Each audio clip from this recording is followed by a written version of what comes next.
In 2009, the staff of the Federation of Southern Cooperatives Land Assistance Fund held a meeting at the organization's Training and Research Center in Epes, Alabama.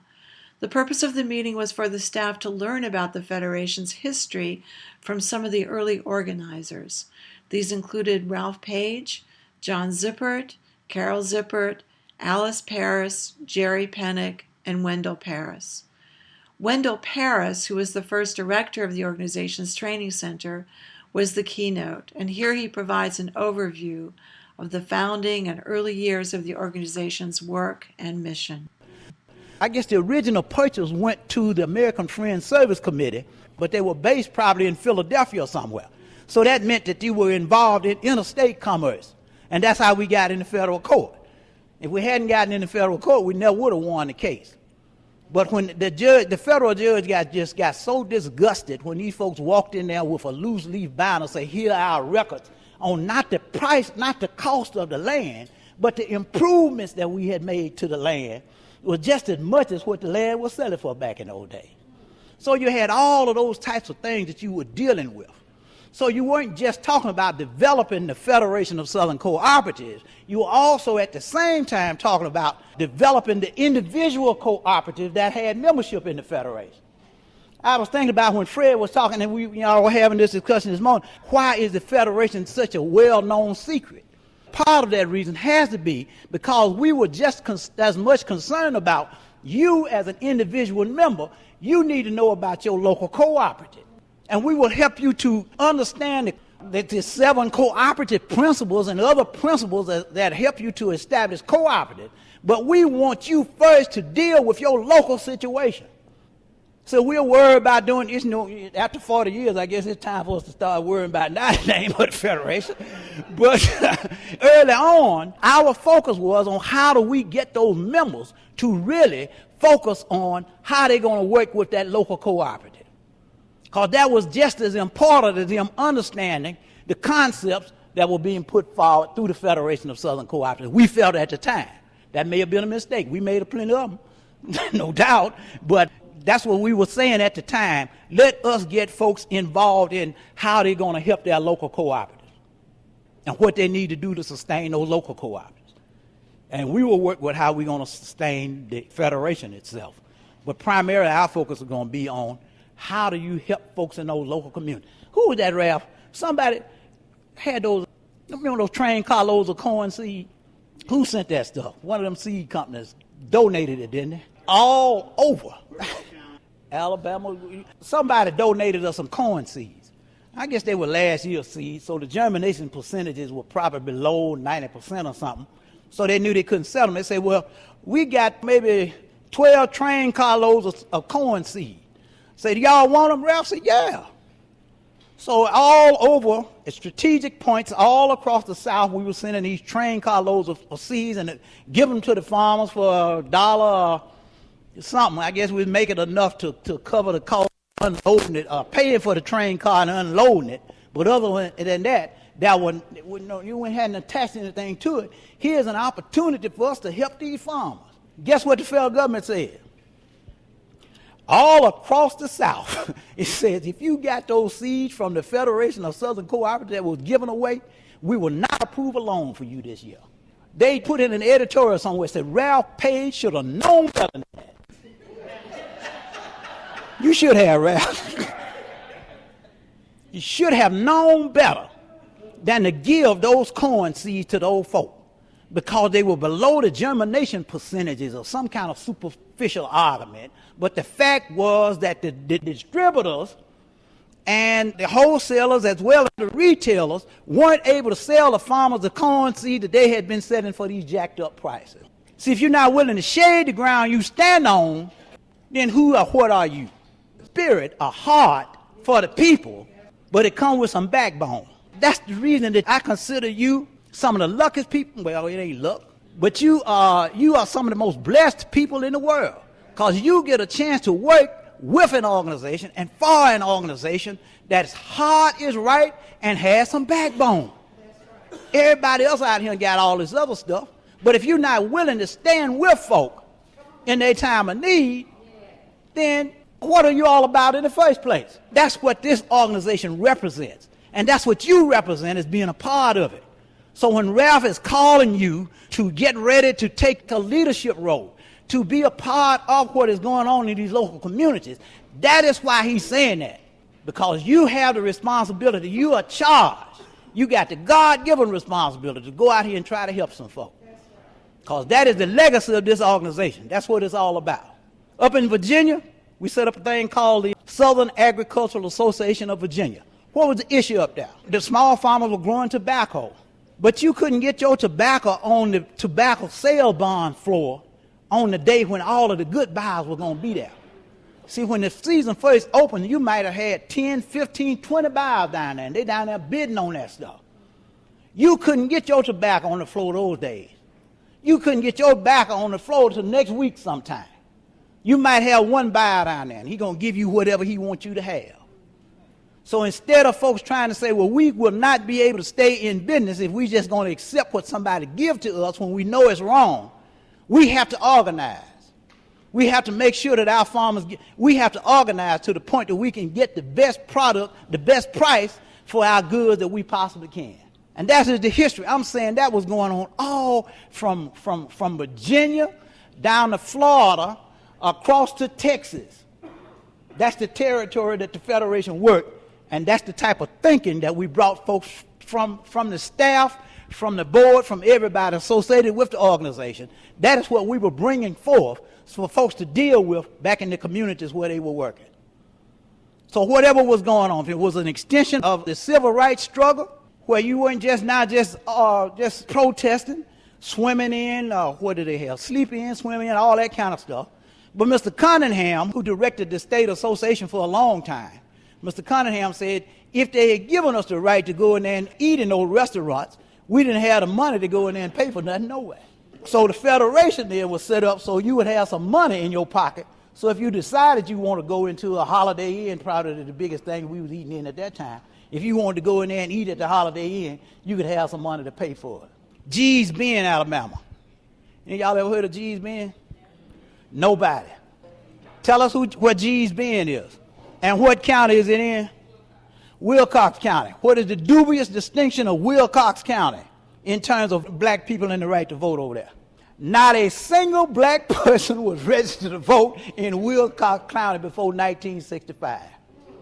Not a single black person. Y'all ever heard of that song? That saying, read, run? Y'all don't know nothing about that. If you can't read, run anyhow. That's where the sign came from. Gee's Bend, Wilcox County, Alabama. That's why the folks over there, because of the atrocious conditions that they were under, they said, well, not only do we need to be a part of SWAFCA, the Southwest Alabama Farmers Cooperative Association, we need to set up a quilting bee so that the women in the community would have something to do when the farming season was basically over and they couldn't make no money to help to supplement the income coming into the household. We will set us up a quilting bee. And man, they made some of the most beautiful quilts, probably still making, that's known in the history of the United States. Because they went back and got those patterns that our people had done back in the slavery days. And why did you have those patterns? Those patterns gave you some directional signals as to which way to run.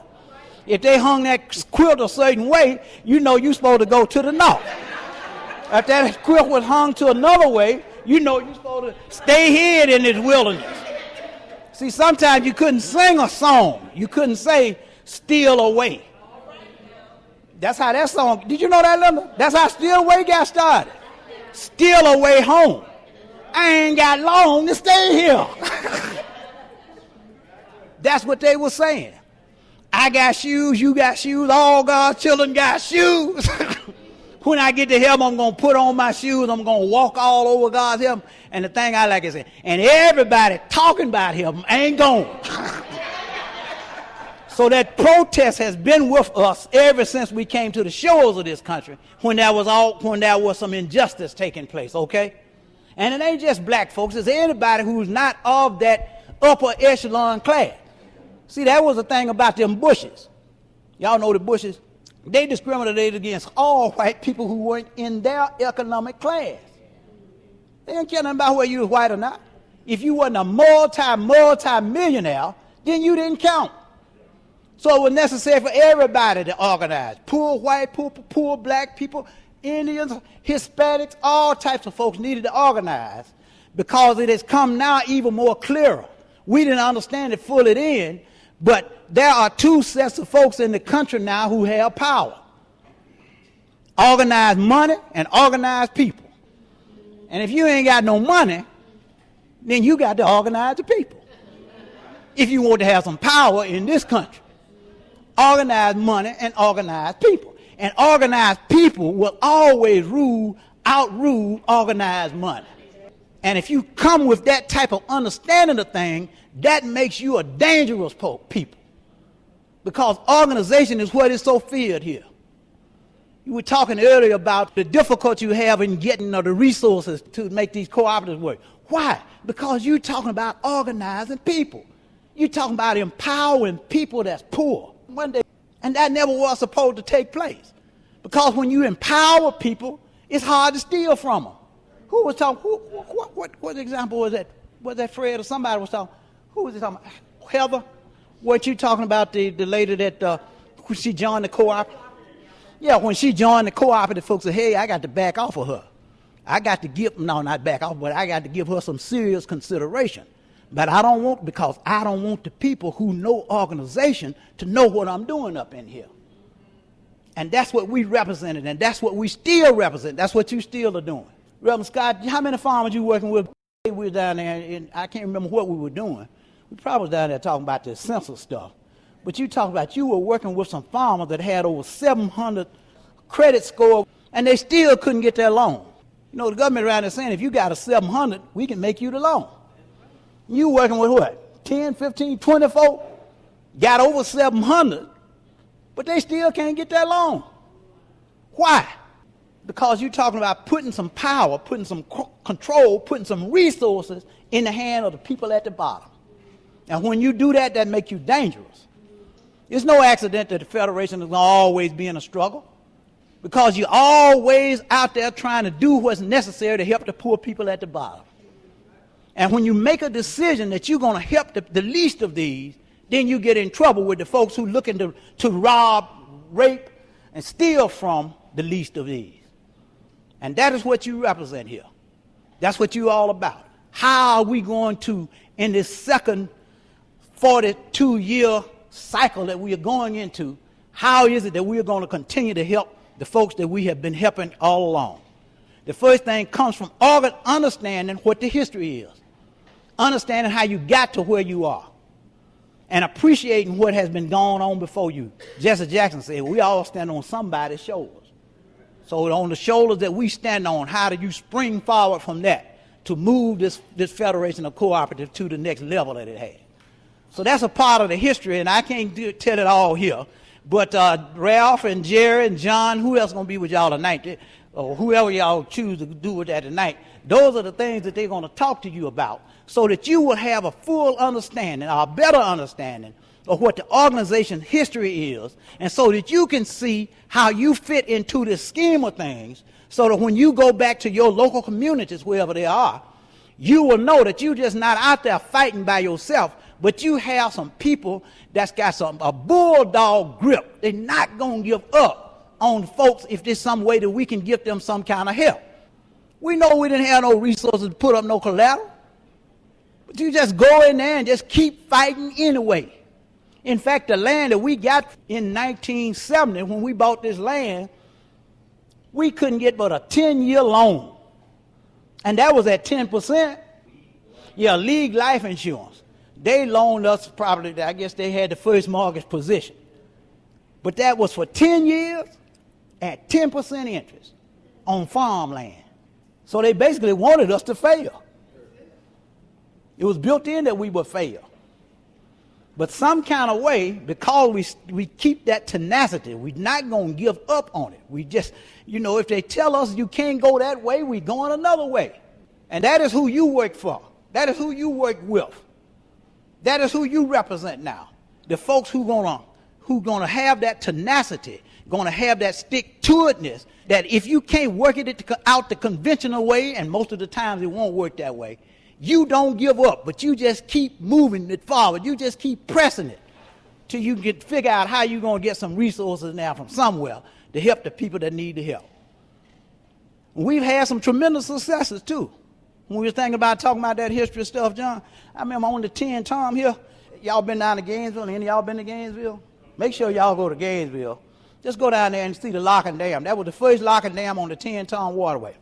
It's really built in both Sumter County and in Greene County. Any of y'all ever heard of an affirmative action plan? Y'all probably don't know that. Well, some of y'all young folk. Well, the affirmative action plan on the Gainesville locking dam calls for utilization of 10% minorities. Greene County had, at that time, had a black population of 82%, and Sumter County had a black population of 71%. And they came up with a plan for a 10% minority utilization on the Gainesville locking dam. So now you know we had to challenge that. All up and down the river. The Corps of Engineers finally came back and said, listen, we don't have to have an affirmative action plan. All we need is an affirmative action policy. And we put so much heat behind those rackers, they actually came down here one day and said, listen, no, we were in Washington when they announced the plan. The Office of OFCCP, Office of Federal Contract Compliance Programs of the Department of Labor, they said in the meeting, we're going to do something today if it's wrong. And that's how we came up with a 30% minority utilization plan, all on every contract at every tier of the Tennessee-Tombigbee waterway.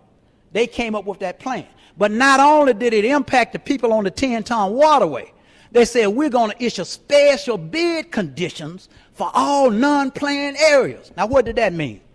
At that time, they had a thing called an SMSA. I guess now they call them what? MSAs? They took one of the S's off. A Standard Metropolitan Statistical Area. Now it's a SMA. They don't call it SMA no more. It means the same thing, though. You just change the name on it, get some more folk confused. So on these SMSAs, the only one that they had to say, well, there's not a city of any size in the whole waterway but Mobile. So we got an SMSA for Mobile. But you know, you couldn't have an SMSA for Sumter County, Greene County, Knoxville County, all up and down the river. You know, something pretty close to Tupelo, they might have had something, but it didn't touch Lee County. So they didn't have the SMSAs in place on the building of the 10-ton waterway.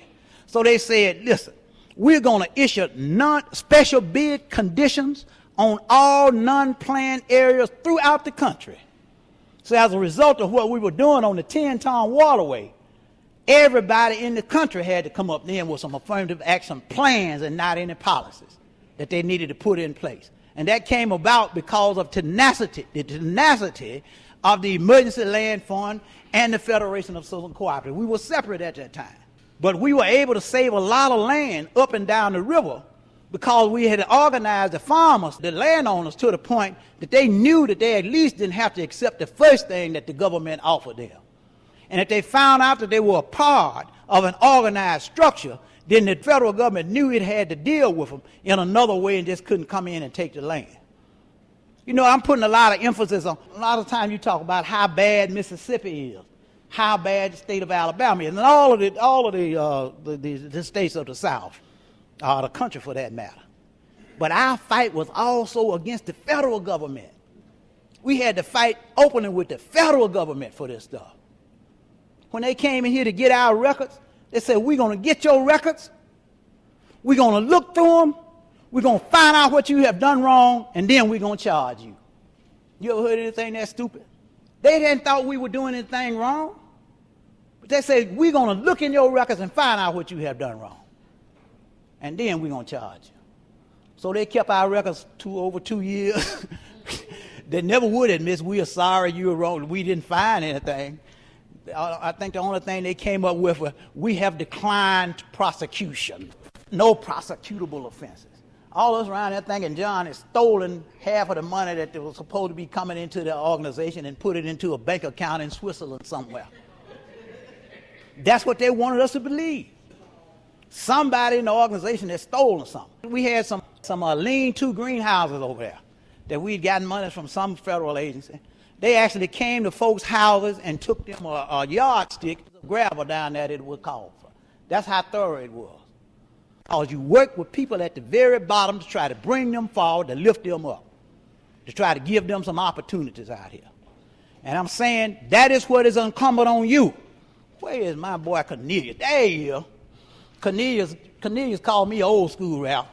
He said, me and you operate in, what we operate in? Real time? No, y'all, what do we operate in? Whatever it is. Y'all, we operate in old time. He operate in real time. Whatever that means.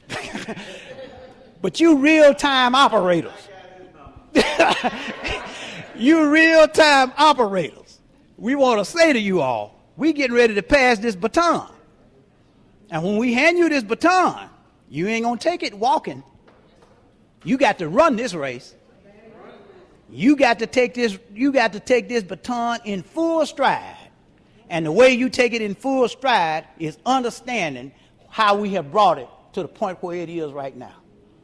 If you don't have a history of how it got to here, then you can't know what you're going to do to carry it on to the next level. So I'm sure that's why Ralph wanted us to have this conversation. Y'all will complete that tonight. But I just thank you for this time that you have given me, because now, see, although I said this morning I was a visitor here, but I want y'all to know I'm an unpaid staff member of the Federation of Southern Cooperatives. I'll be that till I die. Thank y'all. In 2009, the staff of the Federation of Southern Cooperatives